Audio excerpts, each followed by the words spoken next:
Up here. Okay, up there. Hi, thank you. Stand up, stand up, stand up. We need to look at you, to admire you. I see you.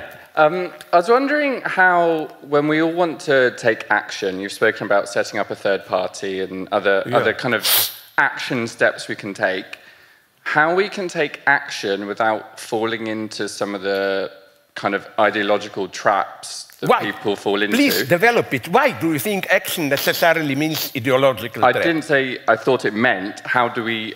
How can we avoid it? I don't equate them, but can you, if you want to take action and you say I'm stuck on the idea that we need X, how do you not become so dogmatic that you are not willing to change your opinion when new evidence and new perspectives comes? Or how do you avoid yourself simplifying the situation by kind of fixating on a very precise idea? I mean, I'm not saying that's the case, but I think it's a risk that we could fall into if people focus purely on action.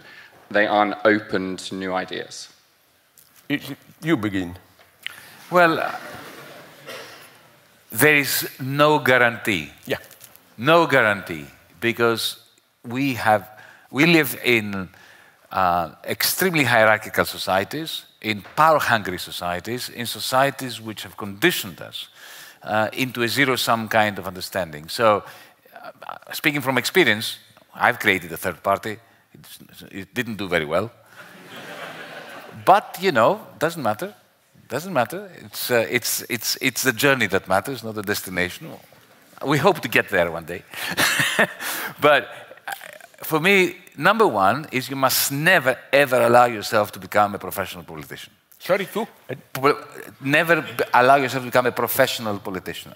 And you must never love doing it. The moment you start loving being in a political party, you should get out. You should look at it, in my view, as a necessary evil. I'd like taking the garbage out. Somebody has to do it, it's a dirty job. The moment you start loving taking the garbage out, you're dangerous. And secondly, the most important thing is to have mechanisms, with, institutions within the party that keep checks on you. The opposite of my friend Stalinist tendencies here. So look, my view is that we're going to fail. And there is no alternative to enjoying life while you're trying to fail. The alternative is the utopia of believing that this life, without trying to go against the grain, can be useful and fun and sexy. No, I sincerely agree with you here, because you know what's the incredible tension today? And here I am, like you, at the same time, radical pessimist, but here I like to quote, otherwise I don't like him, Max Horkheimer, the most closer to establishment figure of Frankfurt School, when he said already in the late 30s, pessimism in theory, optimism in action. What do I mean? What do I mean by this? As you said, there is no guarantee, and I would even say, it's a false choice, either theory or action. Action without theory is blind. We need today also theory more than ever. At some point, I went even too far, maybe, when I said that we should today rewrite Physics 11. In the 20th century till now, philosophers have tried too much to change the world. Now it's time to reflect on it, and that's what you are doing. Instead of going on blah, blah, blah, capitalism, no, techno-feudalism, something new is happening. That's theory. Without this theory, there is no proper action. Second thing, you know what? Maybe I'm a common sense utopian here, but you know what I think?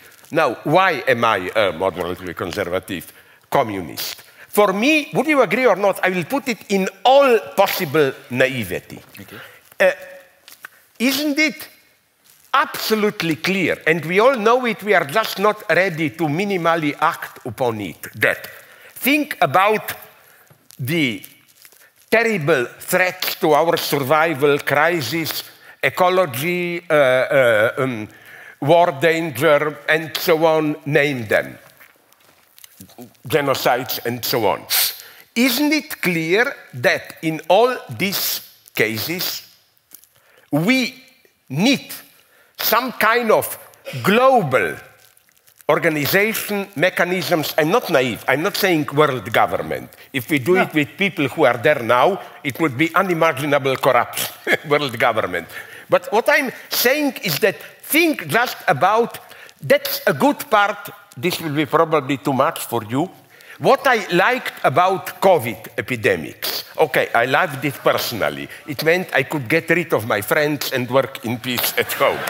But what I really loved about, look, even the bad guys, like Boris Johnson here, Trump at that point there, they were forced, although they did it in a totally corrupted way.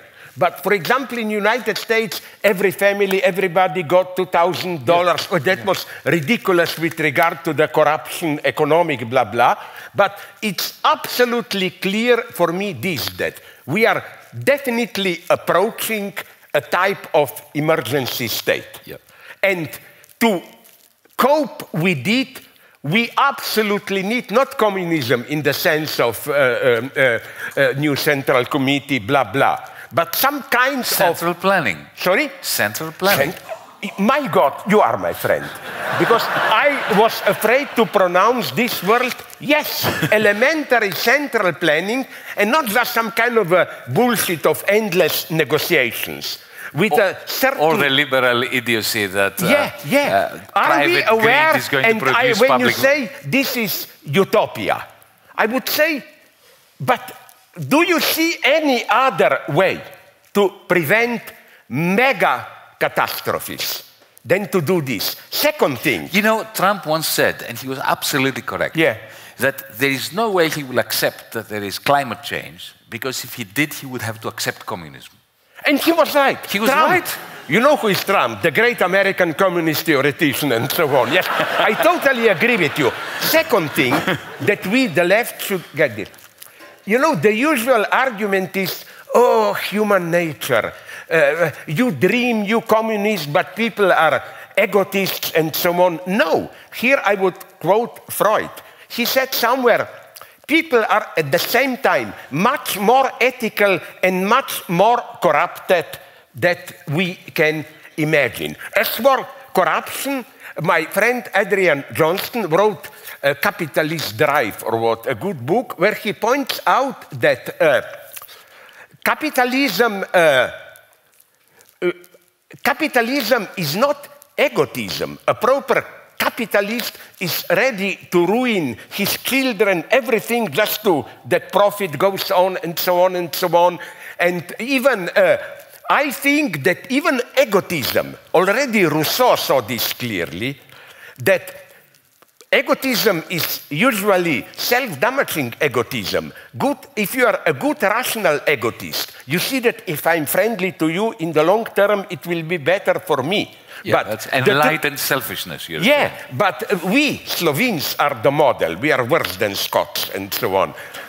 We know that the basic rule is what? You know, a beautiful Slovene proverb, self-characterization. A fairy magician comes to you and say, I will give you or do you one thing, but warning, your neighbor will get or do twice as much. You know what is immediate Slovene answer? Take one of my eyes. Because, you know, like, that's the paradox of capitalism is, it doesn't matter if I win, it's more important that the other guy... On the other hand, may I, and then you have the concluding word. Not me. No, we need another question. Just very briefly. Conclude with... And no, we are getting out of here by 9 o'clock, right? So that's our hard constraint. But I read... These are the objective conditions of our reproduction. And now you think you are Stalin, who knows objective laws, no? And so, no, seriously, I read a wonderful study of how they made in America first an experiment, they repeated it in India. They took a collective where people were engaged not in stupid work, but in a relatively creative work. And they gradually raised their salaries. And they discovered that if you raise the salaries up to a certain level, they will work better, blah, blah. But if you raise the salaries too much, they will become more obsessed about money and the quality. So it's not really that we want more and more money. Don't underestimate, I'm sorry to sound naive here, a simple decency shame of ordinary people. No, ordinary people are not simply just corrupted. So I refuse this simple, critical, pseudo-critical attitude towards how ordinary people are corrupted, they don't know. No, it's much more complex. They are just... Next question. Yeah. To him, I've suffered enough. No. And This now is you your are night. a right-winger. Move to the left a little bit. People notice that you tend to... Okay, who is speaking? Here, I see hands. Okay, now the power structure has been corrupted. Slavoj Just quick question for is Slavoj. distributing the pie. Just quick, are we ever going to get a debate between you and Nick Land at any point? Thank you. Now, you are not by any chance Nick Land. Because I don't know him. No, what I wanted to say is that now I, in some sense, appreciate him, accelerationism and so on, but you know, there are so many theories, new ideas today. I'm not particularly interested in pursuing that line. I have other interests today. Quantum physics as the foundation of a new serious materialism, then the way ideological beliefs function today, in the sense that, as you indicated, you know, we live in a unique era, although it was all the time a little bit like this, when people, you practice a certain belief even if you think that you don't believe in it. Like we are all in daily life cynical, don't take it seriously, but we practice it. I will now make a great risk of repeating myself for the 30th time. I always quote here, very brief, my favorite story of Niels Bohr. You know, when they visited him, some guys in his country house where he had a horseshoe on the door. In Central Europe, superstitious item. It presents evil spirits entering, and a scientist friend asked him, but you are a scientist, why do you have this on your door? And he said, of course I don't believe it, I'm a scientist. But I was told it works even if you don't believe in it. That's ideology today, Next question. Left, you choose. left, there. Hello, good evening. To keep this brief. Up there? Get up. Stand up. We have to look at you. Her. Where are you? I'm a male chauvinist. Hello, I'm here. Oh, there you are, at the back of the room. Hi. I like Illuminated. She's illuminated. Hi, we can see her. Look at the back. Slavoj, she's there. Waving a phone at us. Good evening. Just to keep this quite brief, in light of what we've discussed tonight about Trump, the United States, I was quite curious to hear just a general thoughts about the emergence of Poleyan counter-movement. Of which movement? Poleyan. I'm an idiot. Austrian-Hungarian School of Thought. Hungarian School of Thought. Austrian-Hungarian. Karl Polanyi. Polanyi. Yeah, sorry. Polanyi.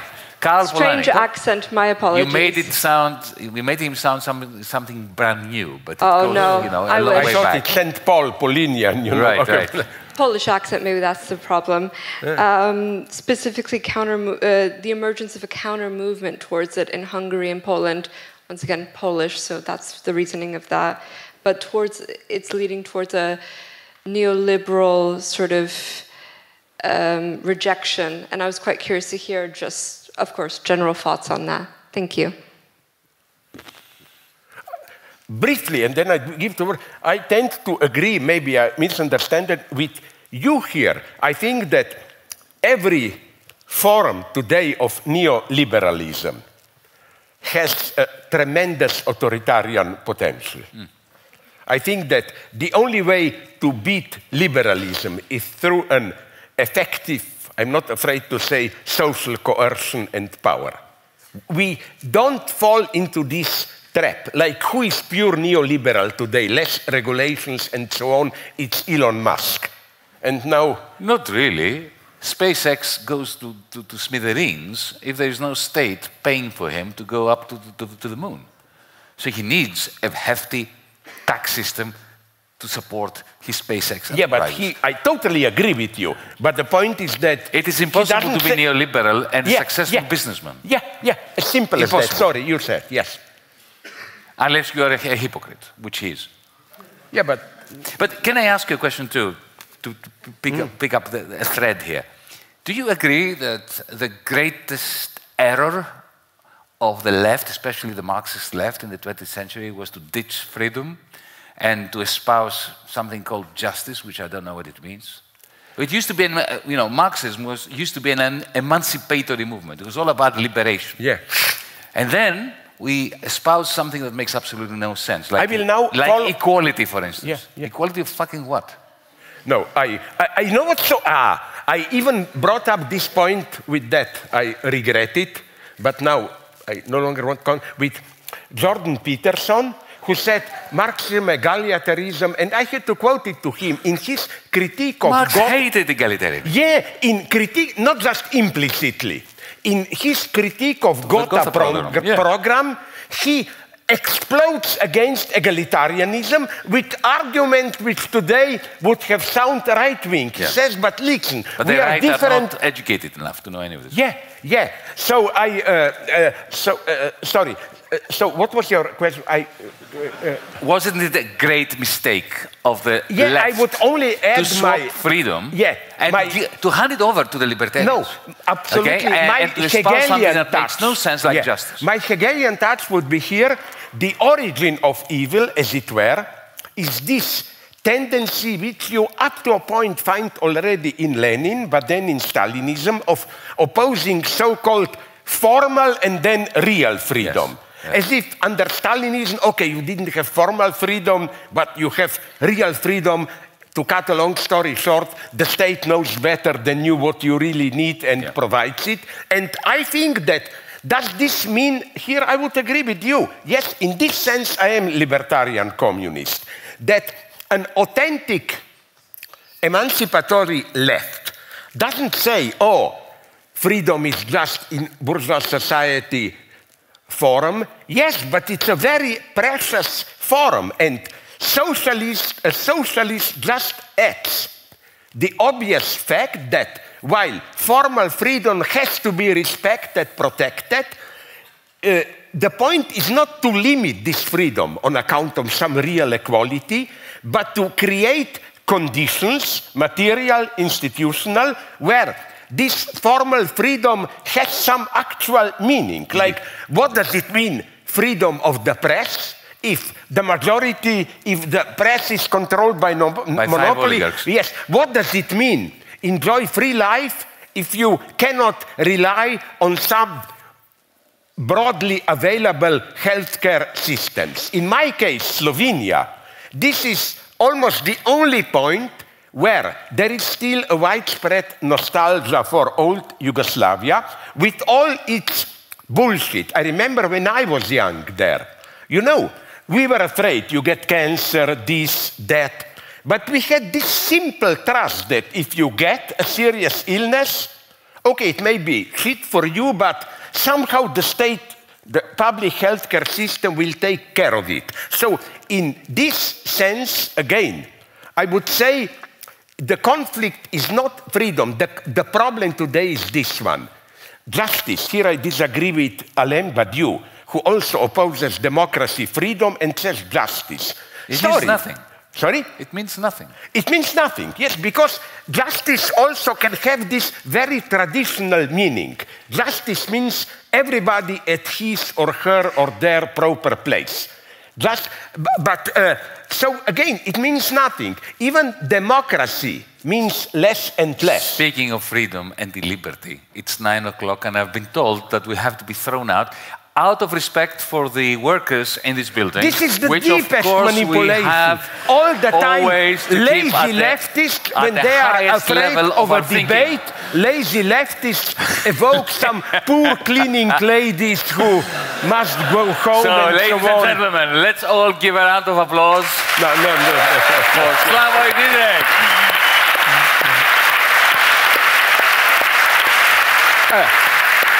And allow me to finish, you will like it immediately. Please, half a minute. For him, I will repeat a joke about him, which I think is my best. You remember from Ljubljana. What did he give us, really, Yanis? Nothing. Okay, now I will play the game of, you know, that Monty Python, you know, when somebody What says... have the Romans done for us? Yes, and then somebody says, but they gave us roads. Others said, but they gave us water, aqueducts. And then at the end, the leader of the party says, okay, disregarding water, safety, good, blah, blah, blah, what did Rome did for us? Nothing. So I would say, what did Yanis do? He threw a new light on what today's capitalism is, how it's no longer capitalism. He had incredible insights into corruption in developed capitalism.